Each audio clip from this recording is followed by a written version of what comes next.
باب ما جاء في من سمع النداء فلا يجيب. طالبانو د دې باب مقصد شي ده، د دې باب مقصد داسې د طالبانو ورونو مخکې مو خبر کړې وله، اذان جواب مستحب ده، جواب باللسان مستحب ده، جواب فعلی چې ده چې ورتګ جمع ته ده دا څوک ده؟ دا واجب ده.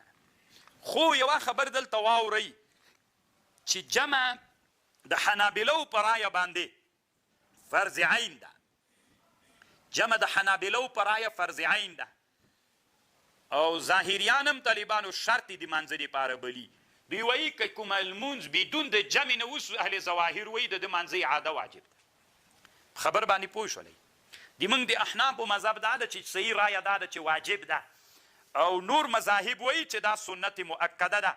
که چا جمع پرېښودله طالبانو د موږ د احنافو مذهب دا ده چې مرتکب فاسق ګرځېږي. خبر باندې پوه شولئ. مرتکب څوک ګرځي؟ فاسق ګرځي. دا خو یوه خبر شوله. اوس دلته یوه خبر علامه انور شاه کشمیري په حرف شذي کې کړې ده، خو چونکې هغه هلته مختصره کړې ده، علامه بنوري صاحب د هغه د خبرې لږ وضاحت کړی ده. تاسو طالبانو د خبرې ته لږ ښه متوجه سئ. ولې طالبانو په یوه مسله کې د فقهاو اختلاف راځي؟ څوک وایي فرض عین ده، څوک وایي شرط منځه ده، څوک وایي واجب ده، څوک وایي سنت ده. دا اختلاف د مجتهدینو ولې راغلی؟ طالبان سخته ښه خبرې کړې. کشمیري رحمه الله سخته ده. طالبانو دی داسې وایي کله کله طالبانو دا مجتهدین چې اجتهاد کوي، یوه مسله ده، دا مسئله له ټولو اجزاو سره یې ورې ګوري، بیا پس له هغه نه حکم پې کوي. بعضې خلک طالبانو دا مسئله بدون له اجزاو نه اصلي مسئلې ته متوجه کیږي، اجزاو ته یې نه متوجه کیږي، بیا حکم ورباندې کوي. تاسې په دې خبر پوه شئ. طالبان مثلا بعضې خلک چې د هغه حدیث راټول کړي چې جمع ته ورتګ څنګه ده، خپله جمع څنګه ده، دغه حدیث راټول کړي اجزاو ته یې نه ګوري، حکم په خپله په دې شي باندې کوي. نو چې حدیث یې راټول کړل حکم ورته معلوم سو چې ولا چې دا خو واجب ده که نه فرض ده. دومره ډېره حدیثو دلایل پکې راغلي. بعضې خلک یعنی اجزاو ته فکر نه کوي طالبانو، جزیاتو ته فکر نه کوي، تنا د اصل ته فکر کوي، نو حکم په اصل باندې کوي. نو اصل ته چې متوجه سي یو حکم راوځي. بعضې مجتهدین علما داسې کوي طالبانو، چا ته فکر کوي؟ اجزا هم را جمع کوي. جمع احادیث راغلي وو بلکل. حتی راځه اوس دا جمع کله کله عذرونو کې کم عذرونه دي چې جمع بیا پې پرېښودل کېږي. دا دومره ډېر عذرونه دي، په دې عذرونو باندې بیا جایز هم ده چې څوک پرېښودل سي جمع. ښه بعضې خو داسې نادر عذرونه دي که نه چې په دې عذرونو باندې هم جمع پرېښودل سوې ده، واړه عذرونه دي. نو خو دې نه معلومیږي طالبانو ورونو چې هغه اول کې د ده جذبه دا وله چې تنا یې کتلې وله چې بس دی هم د چا حکم پې وکړي، د وجوب حکم پې باندې وکړي. خو دلته چې اجزاو ته وکتل چې ډېر بعضې واړه دي، مثلا یخ هم چې و که بیا ورنغللې پروا نه کوي که نه، که واوره وله که باران و که داسې و که هغسې و.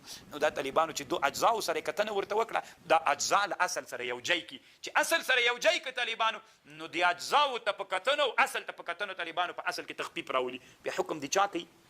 چې سنت ته که نه. که واجب ولې نو دومره وړکې عذر د وجې نه ولې پرېښودل کېدله؟ تاسې به په خبر پوه شوي. نو علامه انور شاه کشمیري رحمه الله وی دا مجتهدین علما چې کله په اجتهاد کې اختلاف کوي دا دیدګاه یې بدله سي. بعضې ډایرکټ هغه حدیثو ته متوجه سي چې اصل حکم تر معلومیږي، نو هغه نه طالبانو وجوب معلومیږي، دی په وجوب فیصله وکړي. بعضې علما راجګ سي دا اجزا یې ورسره راواخلي، متعلقات ټول متعلقاتو ته چې فکر وکړو بیا وایي چې نه که اصل ته که متوجه سي وجوب راځي، خو دلته اجزاو ته چې ګوري د دې نه لږ تخفیف راځي، بس طالبانو بیا حکم د ده بدل سي. نو هغه مجتهد چې د وجوب حکم کړی د چا حکم کړی، د اختلاف طالبانو په دې وجه هم راځي. سخته خوندوره علمي خبر ده طالبان.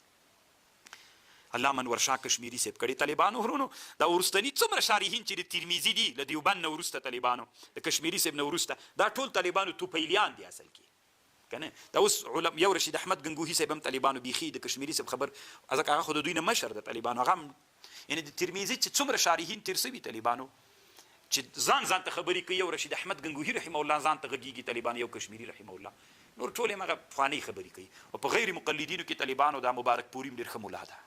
خیر طالبانو مونږ په زړه کې چا سره عالم ترسوي طالبانو، مقصد د الله دین ته خدمت ده.